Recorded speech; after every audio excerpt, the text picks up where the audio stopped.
Hola chicas, ¿qué hacen? ¿De qué están hablando? En Meli te cuento que hemos estado leyendo sobre la política pública que tiene la atención a las víctimas que pues han sufrido de esta, que se dio en el gobierno de Juan Manuel Santos. Entonces es un tema bastante interesante del cual pues si quieres podemos charlar. Exacto, esta política nació en una época en la que se reconocía la necesidad de atender a las mujeres víctimas del conflicto armado, pero de la misma manera tuvo muchos problemas. ¿Te gustaría saber cuáles fueron esos problemas? ¿Cuáles eran esos problemas? Te voy a leer algunos de los problemas que se identificaron en la fase preparatoria del documento COMPES, en donde nos señala que las mujeres enfrentaban varias limitaciones en la garantía de sus derechos debido a amenazas, discriminación y violencia. Estas limitaciones eran especialmente severas en áreas controladas específicamente por grupos armados. Entre los problemas que se identificó estaban el aumento de la vulnerabilidad en zonas recónditas del país, la falta de reconocimiento a sus derechos, las barreras de acceso a la asistencia y reparación integral, el desplazamiento forzado y delitos contra la vida, la libertad y la integridad, incluyendo violencia sexual y reclutamiento ilícito.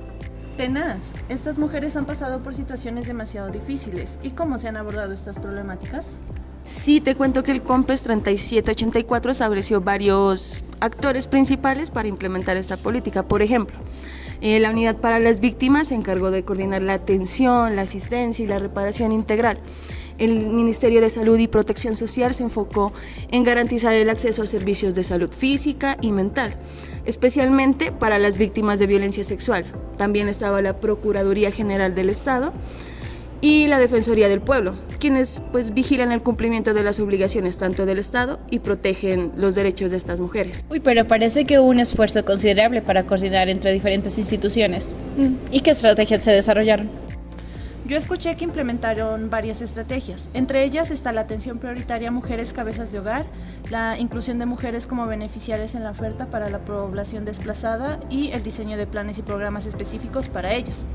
Además, se fomentó la participación de las mujeres en diversos entornos socioculturales y se trabajó en fortalecer la articulación institucional y la oferta de servicios dirigidos hacia las mujeres. Pero me imagino que también hubo un proceso de seguimiento para asegurarse de que las políticas se estaban implementando correctamente, ¿verdad?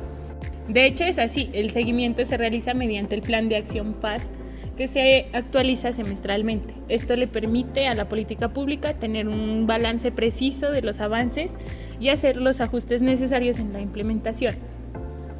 Se pide información base a las entidades participantes, se revisa, se aprueba el plan y luego se publica. ¿Y qué resultados se lograron con esta política? Lograron bastantes resultados significativos, como el fortalecimiento de organizaciones de mujeres y su formación de derechos y participación. Aún habían muchos retos, entre esos está el logro de que se destacó la creación del CERREM, que es el Comité de Evaluación del Riesgo y Recomendación de Medidas a Mujeres, y la visibilidad de la violencia sexual. Sin embargo, también persisten dificultades en la implementación del programa de garantía a defensoras, la baja denuncia de delitos sexuales en este tipo de conflictos y la escasa restitución de tierras que hay en Colombia. La oferta programática tiene una baja cobertura y a veces la información no era adecuada en el momento que se necesitaba. Es impresionante ver cómo se ha abordado este tema, pero también es claro que hay mucho por mejorar. La violencia y la discriminación contra las mujeres son problemas profundos que requieren un esfuerzo continuo y concertado, aunque ¿cuáles dirían que son los aspectos positivos y negativos de esta política? En cuanto a los aspectos positivos, diría que la política pública ha representado un avance significativo en varios aspectos. Primero, logró visibilizar las necesidades específicas de las mujeres víctimas del conflicto armado, lo cual es fundamental para cualquier intervención eficaz. Además, se han fortalecido las organizaciones de mujeres víctimas y se promovió su participación en la formulación y ejecución de las políticas públicas. También se crearon diferentes mecanismos de seguimiento y evaluación que ayudaron a organizar y medir los avances de manera mucho más precisa. ¿Y los aspectos negativos cuáles son, Gaby?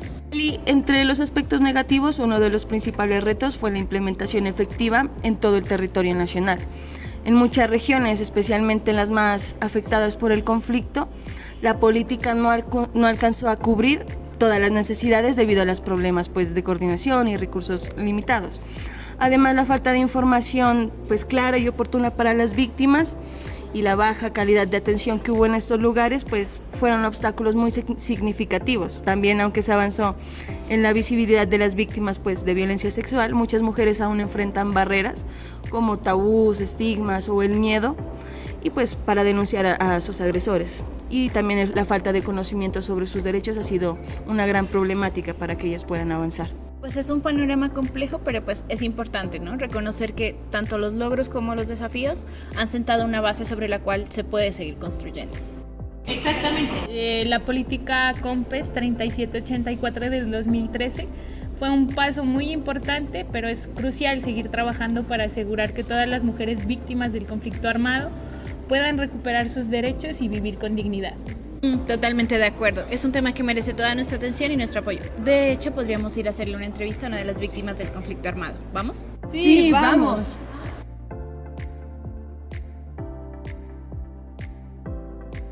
Buenas tardes con ustedes. Estamos aquí con Adriana, una de las víctimas del conflicto armado de la zona cerca a Putumayo. Estamos aquí para hacerle una entrevista. Le vamos a hacer algunas preguntas sobre lo que ha sido el conflicto armado para ella y cómo lo ha vivido. Sí, buenas tardes, mi nombre es Adriana. Pues nosotros estamos, digamos, hace como 25 años de que salimos, digamos, del desplazamiento y tenemos unos hechos victimizantes.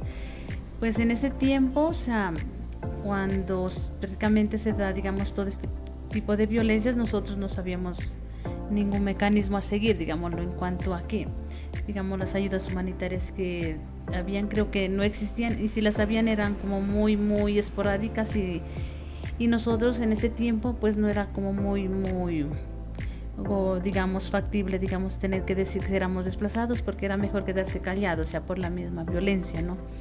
Entonces, cuando llegamos desplazados no encontramos ninguna clase de ayudas, no sabíamos tampoco de las ayudas que tenía el gobierno. Nos damos cuenta más tarde, o sea, con el tiempo que existían las ayudas, digamos, administrativas. A esa aplicamos y mi madre pues aplicó en ese caso y esa ayuda sí se la dieron, ¿no? Pero ya los años después de que ya estábamos como más o menos aquí, unos 15 años después. ¿Ustedes sienten que tuvieron apoyo del Estado en cuanto cuando se enteraron que eran víctimas y que tenían derecho a ciertas garantías de parte del Estado? Pues no, nosotros nunca nos garantizaron nada, ¿no? Ni seguridad, ni ayudas humanitarias, ni, digamos, nunca tuvimos, digamos, la ayuda que hoy en día, digamos, dan, ¿no? ¿Y actualmente son beneficiarios de alguna capacitación, de alguna ayuda que brinda el gobierno y los han apoyado ahora que ustedes ya están aquí asentados? Pues, o sea, de parte de mi mamá no, y parte mía tampoco. O sea, yo la única ayuda que yo miro, pues, que es más que todo, o sea, en cuanto a que mis hijos han podido estudiar, digamos, gratuitamente, ¿no? O sea, no han pagado matrícula, pero yo creo que eso ya es como un decreto del gobierno que se aplica no solamente para víctimas, sino para muchas personas, digamos, de bajos recursos también. O sea, en cuanto a que específicamente que se nos haya dado una ayuda, no, tampoco. ¿Usted qué pediría al Estado ahora como víctima del conflicto armado? Pues yo diría que más que todo se enfocan en cuanto a ayudar, ¿no? Digamos, en emprendimientos, en educación.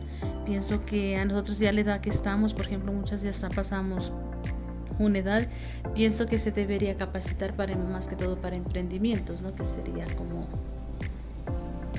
digamos, algo muy bueno que podría existir en el país, ¿no? ¿Y qué reflexión nos deja usted sobre este conflicto armado en Colombia? Pues yo pienso que, o sea, la violencia no trae más que dolor y sobre todo pobreza, ¿no? Más que todo, ¿no? O sea, porque cuando miramos los desplazamientos que hay hoy en día, pues fuera, digamos, de que desalojan a las familias, hay una pobreza total, ¿no? Sí, hay otras que están muy desprotegidas, ¿no? Y en cuanto a la seguridad, digamos, que se supone que el gobierno debe dar, o sea, deberían existir otras clases de mecanismos. Y yo, pues, como reflexión diría que paren, ¿no? Más que todos los grupos violentos que nada sacan con hacer tanta violencia, ¿no? Y tanto dolor que hay, ¿no? Y usted de aquí, ¿Cómo se ha sentido afectado y cómo le impactó el conflicto armado a usted?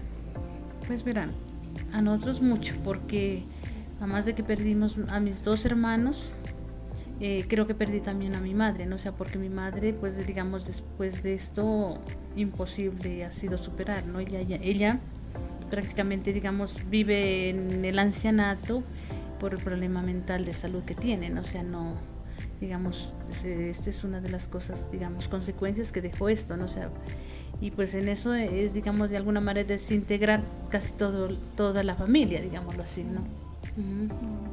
Muchísimas gracias por su entrevista. Muchas gracias.